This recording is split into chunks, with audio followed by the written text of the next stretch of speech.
Cathal Summers, And I'm Deirdre Glenn, your Teagasc Sustainability Advisors, and you're welcome to the Teagasc Environment Edge podcast number 47, bringing you the latest information, science and opinion to improve farm sustainability. We're starting to see slurry tankers out in land over the last few days as the slurry spreading close season ends in parts of the country. But are we getting it right, or can we do better? Teagasc Dairy Advisors Owen Power, based in Dungarvan, and Pay Moylan, based in Kilkenny, joined the show to discuss slurry storage and how we can get the best from this valuable nutrient. Pat, look, I suppose I'll start with a question to you. I'm just wondering, I suppose, just looking lately, derogation inspections and reports of spreading slurry in the close season indicate that some farms maybe don't have enough slurry storage. Do you think we have some catching up to do in regards to facilities? Yeah, I agree with what you said there. I suppose in my own area, I've seen an increased number of maybe inspections and things you mentioned there. Look, I suppose the first thing that happened, I suppose, we had a very wet October. We had serious rainfall in October. And I'd say the big issue that I see in farmyards is really that clean water is accessing slurry storage. So there's a lot of work even done on the clean water storage system and the falls on yards. And then, unfortunately, some farms are not all on the flat, some are on the hillier areas. So I think the big issue there with clean water mixing with slurry, and also it's what by direction, I suppose, really not enough slurry storage, full stop, on a number of dairy farms. Yeah, I suppose the big one is to make sure that you have enough for the animals, but you're hitting on a very important point here. I come across that a lot, particularly most yards that we have been built on and added to over the years. So traditionally, years ago, we would have sloped the yards into drains going into the rivers, and if you don't get them falls right on the yards, and if they get into the tank, like a bad night's rain would fill a tank quick enough, or if a downpipe or chute was wrong, we'd be in trouble as well. No, absolutely. And at times, I suppose it's kind of, some yards are very difficult to solve because it's just the land top slopes around. It's just you have to be inventive with putting clean water drains at the upper part of the yard to direct, say, water off of farm roadways or fields, coming down and mixing and increasing the volume of water, which ends up at the end of the yard in maybe a slatted tank. So even just to look at the chutes and downpipes, a lot of cases they have been maybe neglected over the years, or things not going where they should be going. So I think, as I said a few minutes ago, I think an examination of a clean water drainage system is as important as looking at your slurry storage and combine the two together to try and make the most of slurry and spread it when you want to spread it during the growing season. Yeah, and look, no farmer wants a load of clean water going into the slurry tank. It just makes the slurry, I suppose, fill up quicker, and it's less valuable because you have more dilute product. But just going back to, I suppose you mentioned there a minute ago about I suppose slurry storage requirements on farms and that kind of thing. What is the current slurry storage requirement across the country? Well, I suppose in here in the southeast, we're in zone A, so we are looking at a 16-week slurry storage minimum requirement. Whereas in other parts of the country in the west, you're 18 weeks, and then top of the country, I think, gone up as far as 22 weeks. And they are the figures for a long, long time. And I suppose all indications are under the latest nitrate directive that they will more likely increase. And we have individual figures for a dairy cow at 5.3 cubic meters, which is 1,160 gallons odd. For a weanling, 0 to 1 year old over the first winter, that figure is 2.4 cubic meters per head, or 530 gallons.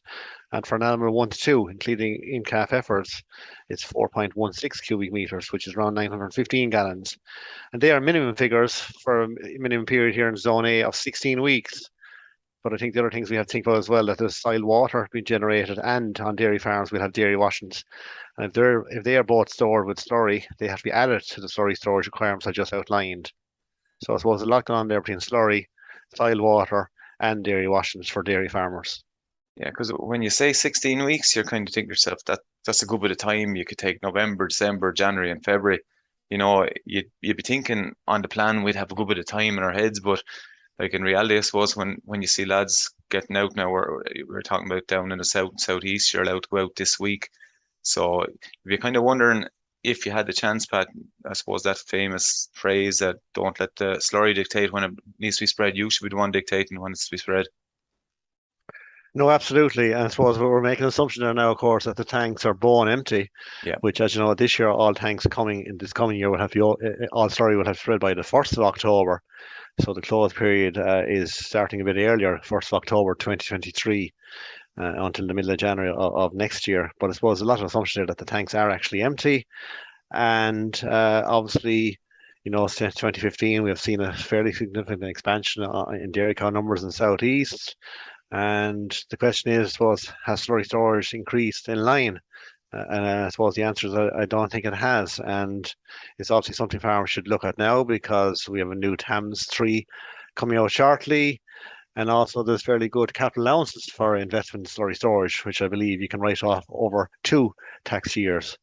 And so people need to be planning now for TAMS 3 and going ahead and getting planning permission, all that kind of stuff underway, because you cannot apply for anything to do with slurry storage unless you have planning permission fully got. And people should be doing that now over the period and be lined up for work later on this summer. Yeah, I think it's a good piece of advice. Now we're just coming in out of the close season for the first part of the country and the rest are to follow. But now is the time to review your situation, what happened over the last 3, 4 months, and get a plan in place for next winter, I suppose. Have you noticed an increase of Department of Agriculture inspections or other inspections there in recent times? Well, I suppose since mid-September, the irrigation inspections have started in all our areas, and they are the normal figure. I probably deal with maybe a dozen of those inspections each year. But this year too, I would have got phone calls from farmers in recent times where fisheries personnel from Irish Inland Fisheries Ireland are conducting farmyard audits in river catchment areas. And again, from my experience to date in dealing with those, soil water off of yards seems to be a big issue of where a clean water drain is collecting maybe something that's not clean, and that could be going directly via pipe to a drain, which may be leading downstream down to a water course. So the high risk of pollution occurring, if you want to use that word. So yeah, I think there's two things that's big. I think the big thing I see on dairy farms anyway is yards, slopes and falls in yards off the surrounding fields, and how to keep that farmyard as clean as you can, and to make sure that what's going down the clean water drain is clean water. So it takes management on a daily basis. Yeah, man, I do see that the fisheries and we come across them a bit and work with them a little bit. That a little bit different from the department, say of agriculture, where the department inspections start at the yard and they work around it, whereas the fisheries are following the river, and if they identify an issue in the river, they kind of follow it back up, and generally the river's connected with a drain that might be connected to a farm, and they kind of follow it back up to the farm. So I'd see that as well there lately. You mentioned there a minute ago a little bit about calculating slurry storage. So how do you calculate slurry if someone's at home now and trying to figure out a bar contact or advisor? How would they calculate if they have enough slurry storage for their animals on the farm? Well, I suppose the first thing, I suppose, what the farmer can do and be prepared for a visit by his advisor to do it for him. But basically, if the farmer goes out and measures, I suppose, all the tanks in the yard. So we normally measure tanks in meters, length, width, and breadth. But if a person is working in feet, it's the length of the tank in feet by the width in feet by the depth in feet multiplied by 6.25. That will actually give you a gallons figure. Yeah, Other than that, I strongly advise people to contact their local Teagasc advisor. We have developed a simple Excel tool where we can go out and put in the average winter stock numbers and go through the soiled yards and the dairy washings. And I suppose we can show you a figure on the laptop at farm level. And a lot of our advisors now are equipped with tablets, so maybe they can log into other means and doing it. But look, I think there's two things. One, we can do the calculated figure, but even in a lot of cases, farmers can ask the question themselves: do I have to be out spreading slurry? Have I got 4 months storage even from their own experience? But yeah, I think the easiest way I would find with clients is I go to them, we'll measure up the tanks, and when they're then in the air, we calculate everything and look at everything we're out there. Maybe I can also give advice, or your advisor can give advice when he's out on the yard to see, well, there's ways here to minimize clean water mixing with soil water, etc. And you end up with a net figure of whether you're surplus or in deficit. yeah. And that's why I strongly advise farmers now, again, before calving kicks off wholesale, to get a slurry and soil water audit done on your yard by your local Teagasc advisor. Yeah, I think it's well worth spending the time. Owen, you're working down in Waterford, based in Dungarvan office. Can you tell me, you have farmers listening here now that are probably they were under pressure. Maybe in the winter things went against them a little bit, and they found themselves tight in storage. If you're in that position, what kind of options are available to increase your storage? Okay, Cathal. Yeah, look, there's plenty of options that are available. I suppose, look, it's not very easy to increase your storage capacity on the farm overnight. It takes a bit of planning, as Pat has been saying, in terms of, working out what storage you have and how much more I need. But I suppose there's some quick remedies that farmers can take on, and especially like in the October time of the year, like they can, know their figures, know how many animals they're going to house, and maybe look. Maybe the best option is to sell off some of the least productive animals on the farm and move them off. Some other people might have the luxury of being able to rent accommodation. There's some other farms maybe that are retiring, and there could be a shed or two available that they could maybe rent for the winter time and put some stock down there. Unfortunately, as Pat mentioned there about TAMS and that, and being set up for it. Unfortunately, the way TAMS was structured up to now was you can't really get a grant on extra slurry storage if you don't have the 16-week slurry storage already available on the farm for the previous winter. So it's a little bit of a kind of a drawback if you're short slurry storage. You must currently have sufficient slurry storage to get a grant for more slurry storage, if you understand, Cathal, what I'm trying to say. But you have to up to a standard of compliance before you can actually go looking for more. So it's kind of a little bit of a hindrance to people that do need it. I suppose what I see in my area, and in some cases, is people are dependent on straw storage or farmyard manure storage sheds as calculating into their 16 weeks of storage. And look, sometimes that mightn't be used to its full capacity, and that's what's putting pressure on slurry storage, we call it, on the farm itself. Yeah, and I suppose you probably make a good point there about potentially getting rid of animals that you don't need. I know there's lots of options as regards contract rearing, and I even hear now about contract rearing of beef as well, not just heifers for dairy, but and maybe the animals that are not performing anymore. But I suppose another thing I'd be interested in as well is what I suppose, would you potentially go maybe build new tanks, underground tanks, or would you go overground with the above ground tanks, or what are people finding, or what are they most interested in? Every farmyard is different, and it depends on what facilities they actually have on farm. Look, the first thing I look for in a farmyard is, have they enough of cubicles, first of all, or is there one cubicle for every cow, we say, on farm? And if there's not, you probably go underground with slatted tanks, to incorporate extra, cubicle spaces as well for cows. If the farm is, we say, sufficient of cubicles and space, we say, well, then obviously overground tanks and the likes are the cheapest option there. Then, if you have enough facilities on the farm already, and maybe look, we're getting this weather patterns that are either dry or wet, and some farmers are buffer feeding a lot more on farms now. So maybe having a slatted tank there somewhere in the farmyard on the way into the parlour or out of the parlour or somewhere that they can buffer feed, and is going to do two jobs for you. It's going to minimise the amount of, we say, slurry or dirt and soiled water being created around places, and also act as slurry storage. Yeah, and I often say to people as well, I don't curious to see if you say the same thing. Once you do open up ground to put a tank in, you're probably better trying to add an extra 10 or 20%, I suppose, additionally to the animals you have, I suppose, just give you a little bit of buffer in case we get winters like this year, very, very wet, or things go against us. Oh, look, the luxury is to have somewhere between 10 and 20% extra slurry storage, because we don't know, the weeks that we can't get out, or the winter might start that extra week or two sooner than what we planned for. And to have ideally 10 to 20% extra slurry storage would be a luxury. But I suppose what I also see, and sheds are after getting bigger in a lot of cases. There's an extra 2, 3, 4 bays being added onto sheds, and there's still only one downpipe, Cathal, coming off the gutters. I think there's not enough of downpipes, and the volume of water is causing those to overflow very quickly. And that's what's a lot of that clean water is getting into those tanks. I find that in the autumn as well. If you're not careful, and like you said, if only one downpipe comes out and a few leaves block it up there, the whole thing is blocked. And particularly, do you know the sheds they're joined together over slats with a gutter in between? Things can go drastically wrong with them. But going back then into we're now spreading slurry at the moment down in this side of the country. I know up to north side are not there yet, but with our zone is open. So what kind of conditions, like in the last few weeks, we've had very heavy rain and now this week is very frosty. What kind of conditions should farmers be looking out for before they head out with that slurry?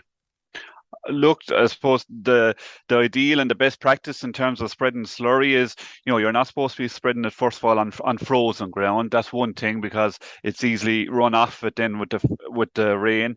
The ground itself shouldn't be waterlogged, which you said over the last couple of weeks we're having a lot of excess rainfall. So a lot of fields are waterlogged, and I suppose if you do pick out the drier fields on your farm that that you can travel, that are not frozen, they're not waterlogged, you also have to bear in mind, what's the forecast for the next 48 hours? Is there a downpour or is there snow coming, or what's the forecast for the next 48 hours? That it should be ideally, drying, and there's no weather events going to happen that's going to wash your slurry off and into the nearby watercourse. Yeah, and I suppose ideally it goes back what you mentioned a minute ago. If you have enough slurry storage, and you don't have to go out. I wouldn't be rushing out for a while yet, I'd say, would you? No, look, if you have the slurry storage, you wait for when the grass is growing, and you're going to get better value out of your slurry. And the growth rates are up. Like, growth rates are probably only somewhere 3 to 6 at the moment. Depending on your location and soil type and fertility of the land. But obviously, if growth rates improve, you're going to get more bang for your buck, as they say, from your slurry when everything is in a better conditions. Yeah, like they always say, 6 degrees and higher and rising, and grass doesn't really kick off properly till March. I think David Walder from Johnson Castle was saying the ideal window spread slurries February, kind of first, second week February if conditions are right. But it's all about conditions. I remember last year, I think the first part of the year was perfect, first in January, and then it rained quite heavily in February. So I think what you made a good suggestion. Don't be putting it near drains or anything like that, just in case things do go wrong. Yeah, and that's part of the rules and regulations there, that we allow extra buffer zones around those water courses. If it's 5 meters normally throughout the season, but I think for the first 2 to 3 weeks when the season opens up for spreading slurry, those buffer strips are doubled. So it's 10 meters that you keep away from these water courses and waters, and avoid the potential runoff from soils into them. Yeah, that's an important point, that 10-meter buffer zone for the first 2 weeks either side of close period. So just talking about, I suppose, slurry there, Pat, we were talking a lot about the environmental side of it, but talk about the value of slurry at the moment. Yeah, the latest figures I've seen there valuing slurry at north of €50 per 1,000 gallons. So I just did an example there for a 100 cow dairy herd of mine, where he's carrying 100 cows, 25 heifers 0 to 1, 25 heifers 1 to 2. That farm, if you do the maths, will generate somewhere close to 160,000 gallons of slurry. So when you multiply that up by €50 per 1,000 gallons, that's actually €8,000 is the value of the slurry. And the other thing we could say to farmers maybe now in the closed period, we'll say, or before they start spreading their main slurry, they could go away and get it analysed, agitate the slurry, fill a 2-litre bottle of slurry, and send it to your local laboratory. And when Owen Power and myself did that there 2 years ago, we got back individual fertilizer values for farmers in groups. And it's a very interesting discussion group meeting. And we could see the variation and the effect that water had on particularly the P and K content. So in my case, I think the average analysis was 9 units of nitrogen, 6 of phosphorus, and up to 40 or 45 units of potash per 1,000 gallons. So it was very good exercise for farmers to do. As well as doing a soil, water and slurry audit, the second thing they could consider doing is get their slurry analysed in advance of the spreading period. Because as I said there, for a typical 100 cow herd with a 25% replacement rate being carried, you are looking at slurry with a value of between 8 and 10,000. So the question is, would you go spread the chemical fertilizer and lose 8 or 10,000? Yeah, you make a good point there. Even if you go off the values, 2,000 gallons of slurry is worth 9 units of nitrogen, or sorry, be up to 18 units of nitrogen, 10 units of phosphorus and about 60 to 70 units of potassium. So that's huge amount of very good compound in organic format, isn't it?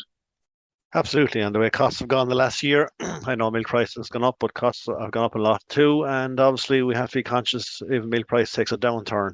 But also, we can't. We want to get the most return from our slurry and our chemical fertilizer. And sometimes slurry doesn't get the same weighting or thought process as chemical fertilizers when it's been applied. So let's go back to where we started this conversation.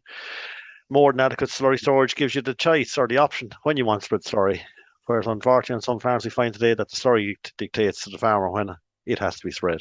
Yeah, it's right time and right place, particularly right time. You're not going to go out and spread a bag of 18612 when it's not grass not grown, so equally you shouldn't do it slurry. Owen, how you are involved as well, like Pat said, in that slurry analysis project down in Kilkenny and Waterford region. How did the farmers involved that you were involved with find it? Did they learn a lot from it? Yeah, and look, it was a well worth exercise to do because people didn't realize what they had in their slurry. And like just one particular case off the top of my head was a chap was spreading his 2.5 to 3,000 gallons of slurry, and he was putting out cut swart as well on top of it. And he had problems with excess K levels in his silage, and which led to milk fever. Problems at calf, and so he was able to eliminate his cut swart and cut back actually the amount of slurry he's spreading as well on his silage fields, and just go with can only or protected urea only as well with the slurry. So they got value for it, and suppose the other thing too, just can carry on from what Pat is on about, maybe fellas should open their fertilizer plants or their soil samples now and know where are my index 1 and 2 soils that need this P and K firstly on the farm. If they're picking out farms that's not just the closest field to the yard or whatever, it's such a valuable resource now that maybe you should be targeting the fields, and know where those fields are that need this P and K. Just as Owen was saying there about the irrigation plans, I suppose it's that time of the year too when we request all our irrigation clients across Kilkenny Water and both across the country too, that we need to get your information in to allow us to produce your fertilizer accounts for the year 2022. So again, just to remind you, if you haven't submitted to your local Teagasc office, we need the feed purchase of 2022 because that will be part of the 2023 fertilizer plan. And we also need your fertilizer purchase for the year 2022. So if you haven't got those into your Teagasc office, please do so immediately, as the irrigation deadline won't be long coming. And I think the important point with derogation is not just legality or something you have to do before a certain date. It is a live fertilizer plan, and take on board some of the message that you've heard today about the value of slurry in that message. That's all I'd say, Carl, to finish up there. Yeah, look, I think that's an ideal way to finish. That we need to obviously know what's in our soils. Then we need to put a value on our slurry and balance the books then to see how much fertilizer and slurry we need to get her without, I suppose, overlapping on each other. So we're not, number one, wasting money, and number two, not damaging the environment. So Owen and Pat, thanks very much for joining us on the show. Keep up the good work, and looking forward to chatting to you again. Thanks, Carl. Thanks, Cahill. That's it for this episode of the Teagasc Environment Edge podcast. Thanks to Teagasc Dairy Advisors Owen Power and Pat Moylan in the Waterford Kilkenny Advisory Region for joining us on the show. Don't forget to rate, review and subscribe to the podcast. You can listen on Apple, Google Podcasts, as well as Spotify. And for more information, go to the Teagasc website at teagasc.ie. I'm Cahill Summers. Join us next time for the Teagasc Environment Edge podcast, signpost to farm sustainability.